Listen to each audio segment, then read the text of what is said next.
नमस्कार। श्याम ठाकुर के astro thoughts YouTube channel में आपका स्वागत है। इस अगले वीडियो में हम देखेंगे कुंभ लग्न वालों के लिए, यानी एक्वेरियस एसेंडेंट वालों के लिए 2024 का साल कैसा जाएगा। पूरे 30 सालों के बाद शनि 2023 जनवरी में आपके लग्न में, यानी जो आप हैं वहाँ पे आए हैं।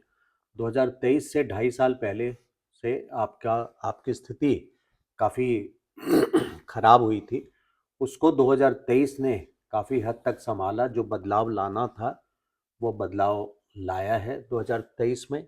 और अभी और जो 2024 का टाइम है उसमें शनि पूरे 2024 में लग्न में ही है और 2025 तक, मार्च तक खास करके आपके लग्न में ही है।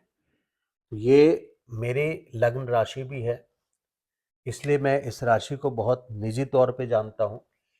तो मैं अपना एक्सपीरियंस भी शेयर कर रहा हूँ और मेरे बहुत सारे जानने वाले लोग हैं जिनकी कुंडली मैंने बहुत क्लोजली स्टडी की, जो कुंभ लग्न है। और शनि ने आने के बाद से राहत तो ज़रूर दी है।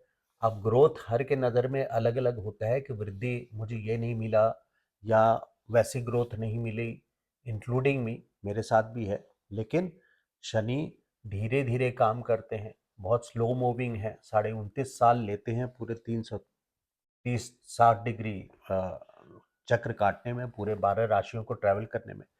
इसलिए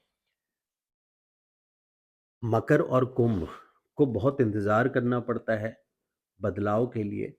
लेकिन 2023 में कुछ बदलाव आपने देखे होंगे, जो बदलाव आपकी लाइफ को, आपके जीवन को पिछले 2 सालों 2.5 सालों से अच्छे की ओर ले गए हैं और आने वाले साल में और अच्छे की ओर ले जाएंगे।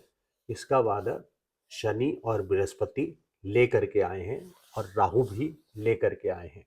अपने अपने तरीकों से हर ग्रह का अपना रोल होता है और हर ग्रह ही काम करते हैं। हमने बड़े ग्रहों से, मेरा मतलब है बड़े ग्रहों को लिया है, यानी स्लो मूविंग प्लैनेट्स जिनका ज़्यादा असर होता है ज़िंदगी में, क्योंकि मंगल, बुध, शुक्र, चंद्रमा तो बहुत ही तेज चलते हैं। तो आ, ये डेली फोरकास्ट और मंथली फोरकास्ट में काम आते हैं, प्रेडिक्शंस में। तो लाइफ की जो गहरी असर होती है जीवन की, उसको हम समझते हैं इन 4-5 ग्रहों से, 4 ग्रहों से, गुरु, शनि, राहु, केतु। तो एनुअल वीडियो में इनका महत्व बहुत होता है। तो शनि अपने प्रॉमिस लेके आए हैं, लेकिन एट द सेम टाइम 10वीं दृष्टि इनकी कर्म स्थान पे है। तो ये निश्चित है कि शनि वाले वैसे भी कभी रिटायर नहीं होते। ऐसे लोग ये काम नहीं करते, काम इनको ढूंढ करके आते हैं। यानी हमेशा हार्ड वर्क में ही बिलीव करते हैं और इनको हार्ड वर्क करना भी चाहिए। स्मार्ट वर्क तो है ही, लेकिन हार्ड वर्क भी, मेहनत भी करवाता है शनि।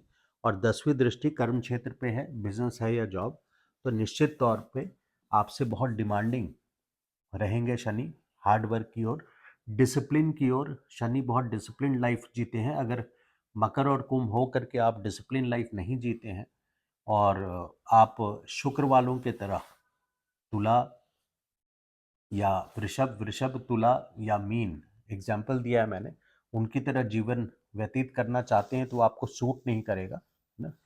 आप को हार्ड वर्क करना पड़ेगा, बहुत सिंसियरिटी के साथ ज़िंदगी जीनी पड़ेगी, सादगी के तरह, ब्लैक एंड वाइट। और अध्यात्म के प्रति आप लोगों की खास करके रुचि होती है, टॉलरेंस पावर बहुत होता है आप लोगों में, है ना, एंड सिंसियरिटी बहुत रहती है।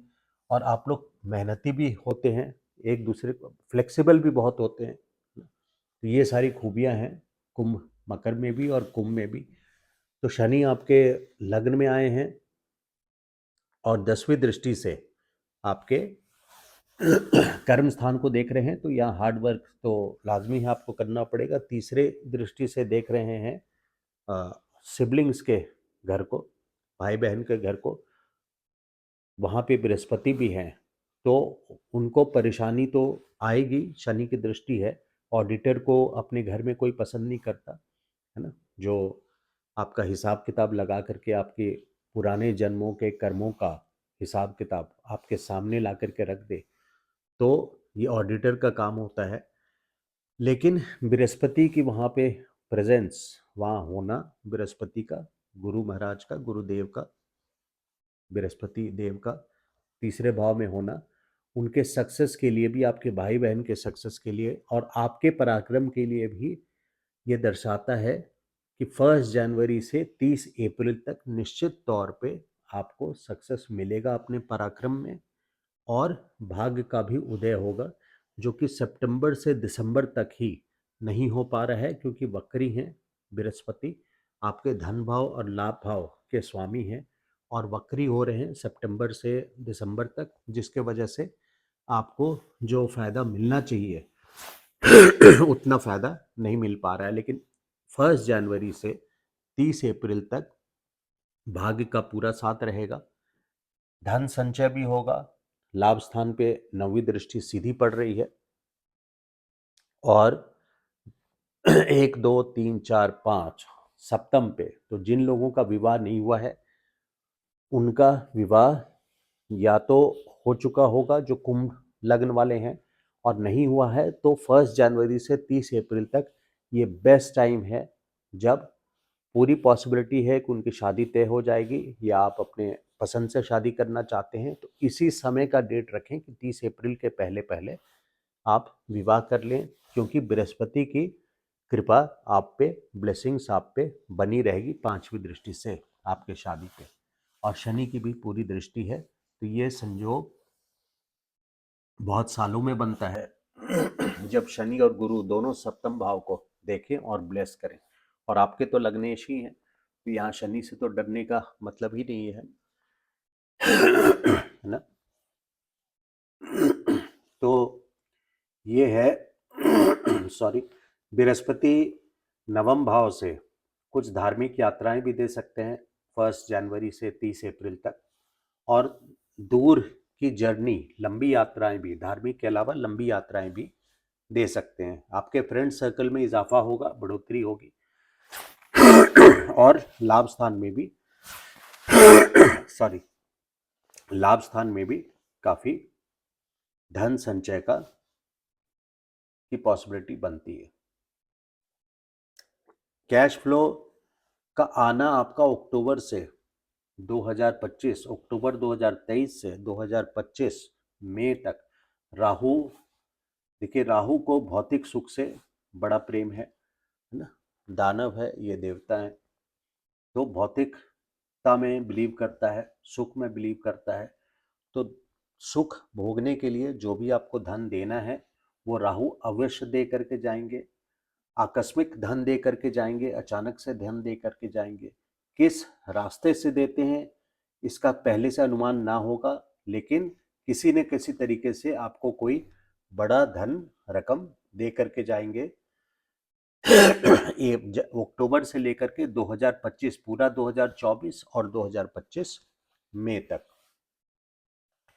लेकिन रोग संबंधित, ये तो बहुत सारी अच्छी अच्छी पॉजिटिव बातें हैं, रोग संबंधित आपको केयरफुल रहना है। खास करके रोग संबंधित में क्रोनिक डिजीज, जो लंबी बीमारियां होती है, उसमें आपको केयरफुल रहना है। कोई ऐसी बीमारी आपको हो सकता है पल रही हो अक्टूबर से 2025 मई तक, इसकी संभावना है, जब आपको पता भी नहीं चलेगा कि क्या बीमारी है, और अगर बीमारी का पता चल गया तो एक्चुअली बीमारी है क्या और कैसे ट्रीट होगा उसकी डायग्नोसिस नहीं हो पाएगी, क्योंकि केतु उसका इलाज नहीं हो पाएगा, क्योंकि केतु आपके अष्टम स्थान पे है। यहाँ प्रॉपर्टी लेने का योग आपका 1 मई से, जब बृहस्पति आपके 1 मई से 2025 से 2025 14 मई तक बृहस्पति चौथे घर में रहेंगे। चौथे घर में इनका आना और आपके प्रोफेशनल करियर में ग्रोथ होना, चाहे बिजनेस हो या जॉब, बिजनेस होगा तो बिजनेस एक्सपेंशन होगा निश्चित तौर पे, और जॉब होगा तो भी आपको प्रमोशन मिलने के पूरे चांसेस हैं।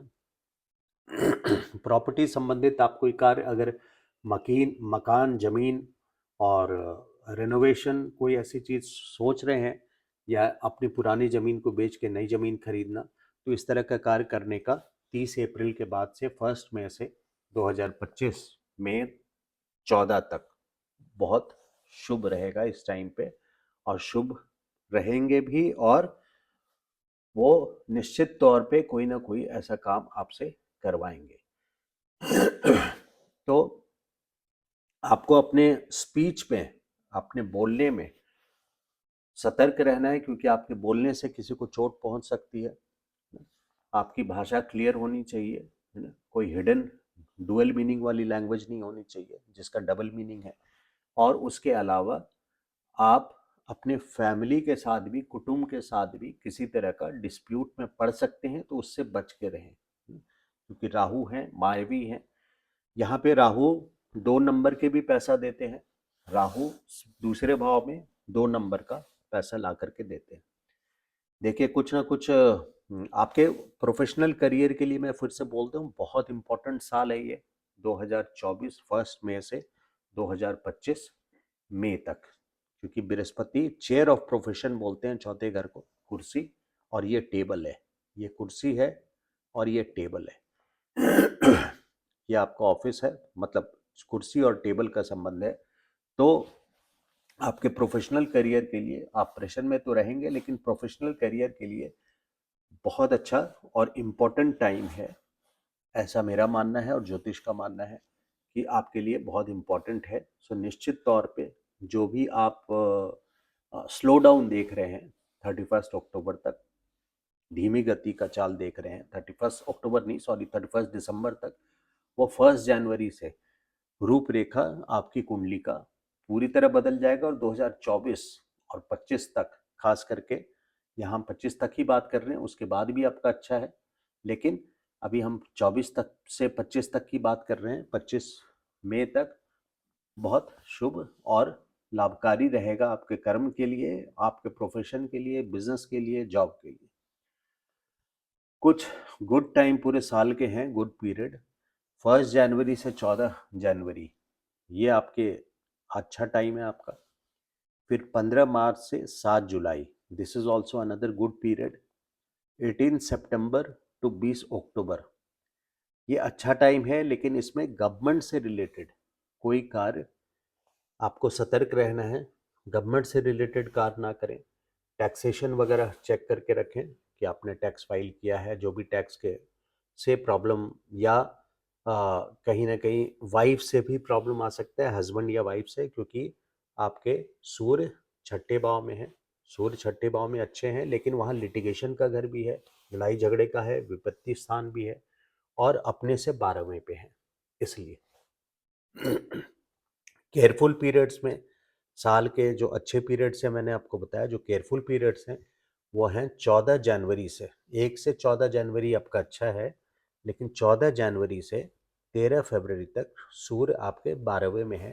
तो आपको गवर्नमेंट रिलेटेड मैटर्स में, और आपके हस्बैंड या वाइफ के लिए, स्पाउस के लिए, या आपके बिजनेस पार्टनरशिप के लिए ये बिल्कुल अच्छा सबक नहीं है, समय नहीं है।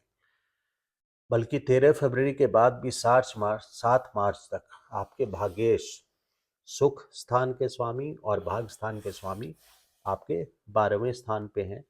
तो 7 मार्च तक ही आपके लिए अच्छा टाइम नहीं है, 14 जनवरी से 7 मार्च तक। फिर 7 जुलाई से 16 अगस्त तक सूर्य बारी बारी करके, सूर्य भी और शुक्र भी, एग्जैक्ट डेट्स दोनों के मैच नहीं करते, लेकिन 7 जुलाई से 16 अगस्त में सूर्य भी और शुक्र भी बारी बारी करके छठे घर में है। तो ये आपके लिए, क्योंकि शुक्र इसलिए कि आपके भाग्य के स्वामी हैं, और सूर्य इसलिए क्योंकि भावत भावम में, और गवर्नमेंट से रिलेटेड अगर काम हो खास करके, या आप गवर्नमेंट रिटायर्ड ऑफिसर भी हो, तो भी आपके लिए ये सतर्क रहने का टाइम है, जहाँ कोई ना कोई प्रॉब्लम गवर्नमेंट से आ सकती है। और गवर्नमेंट रिलेटेड जॉब आपने नहीं किया है तो भी ट्रैफिक पुलिस से चालान कट जाना, या जल विभाग का आपने बिल नहीं भरा हो, इस तरह के बिल आ जाना आपके घर पे, इस तरह की चीज़ें हो सकती है। जो लोग लव अफेयर में हैं उनके लिए अच्छा डेट है 12 जून से 7 जुलाई, और 7 नवंबर से 2 दिसंबर। 12 जून से 7 जुलाई लव अफेयर में हम लोग शुक्र को देखते हैं, 12 जून से 7 जुलाई, और 7 नवंबर से 2 दिसंबर। रेमेडी में सबसे अच्छा तो ये है कि शनि आपके लग्नेश हैं। आप लोग हमेशा ही ये ध्यान रखें कि वृद्ध लोगों की मदद करें, वृद्ध लोगों की ग्रेड 4 एम्प्लॉयज़ की मदद करें, यानी हाउसकीपर है, प्लम्बर, इलेक्ट्रीशियन, सिक्योरिटी गार्ड्स, जितने इस तरह के एम्प्लॉयज़ हैं जो मेहनत से काम करके, चाय वाला ना, नारियल बेचने वाला, इस तरह के सारे एम्प्लॉयज़ या जो करते हैं काम बेचने वाले, जो छोटे स्तर पे फाइनेंशियली, छोटे स्तर से मतलब ये नहीं है कि वो छोटे लोग हैं, बट फाइनेंशियली जो वीकर सेक्शन है और मेहनत से अपना रोजी रोटी चलाते हैं अपनी, उनके लिए आप अगर कुछ कर पाएँ, वृद्ध लोगों के लिए कुछ कर पाएँ, तो आपके लिए बहुत शुभकारी रहेगा। आपका गुरु सॉरी शुक्र आपके केंद्र और त्रिकोण के स्वामी हैं, इसलिए फ्राइडे आप लोगों के लिए शुभ है। नंबर 6 शुभ है। 4 और 8 के डेट्स को अवॉइड करें। शनि वाले दाढ़ी मूछ ना रखें तो बेटर है ना, क्योंकि आप काले रंग को और शनि के स्ट्रेंथ को बढ़ा रहे हैं, तो उसको जितना कम करके रख सकें। न्यूमरोलॉजी में 4 और 8 पे, 4 वैसे राहु का नंबर है, लेकिन 4 और 8 ना, दोनों ही, और 8 भी शनि का नंबर है। तो 4 और 8 को जितना आप कम से कम घटा करके रख सकते हैं, यानी 4-8 को आप इम्पॉर्टेंट डिसीजंस ना लें। 4-8 से मेरा मतलब है कि जैसे 4 तारीख हो गया, फिर 8 तारीख हो गया, फिर 13 तारीख हो गया, 3 + 1 = 4 अगर प्लस कर दें तो, फिर 17 तारीख हो गया, 1 + 7 = 8 है ना, ये हो गया। फिर 22 तारीख हो गया तो प्लस कर दें इक्वल्स 4, ये फिर 4 आ गया। फिर 26 तारीख प्लस कर दें इक्वल्स 8। तो इस तरह के सीक्वेंस में 4 और 8 का आप अवॉइड करें, बल्कि ऐसा मानना है कि सूर्यास्त के बाद से ही, सपोज जैसे कल 17 तारीख है, आज 16 का शाम है और सूर्यास्त हो गया, तो कल का असर आज से शुरू हो जाता है। न्यूमरोलॉजी के हिसाब से ये बात सच है, ये मेरी देखी हुई बात है। राहु के लिए आप विष्णु सहस्त्र नाम करें न, और ताकि आपके जबान से कोई ऐसे शब्द ना निकले जिससे किसी को चोट पहुंचे। काला धन कमाते हुए भी, क्योंकि 2 नंबर का पैसा देता है राहु, तो कोई ना कोई आकस्मिक अचानक से ऐसा धन आपको दे के जाएंगे जिसका आपको अंदाजा भी नहीं है कि ये धन आपको मिलना था। ये है। और केतु के लिए भी विष्णु सहस्त्रनाम आपके रोग के लिए बहुत ही इम्पॉर्टेंट है। अगर आपको इसमें कोई भी क्वेश्चंस पूछने हैं तो आप मुझे कमेंट सेक्शन में लिख सकते हैं, या फिर मुझे व्हाट्सअप कर सकते हैं मैसेज पे, श्याम ठाकुर 988108449112। इसी के साथ अगर मेरा ये वीडियो अच्छा लगा हो तो प्लीज़ लाइक कीजिएगा एंड सब्सक्राइब कीजिए मेरे चैनल को। Thank you so much. नमस्कार।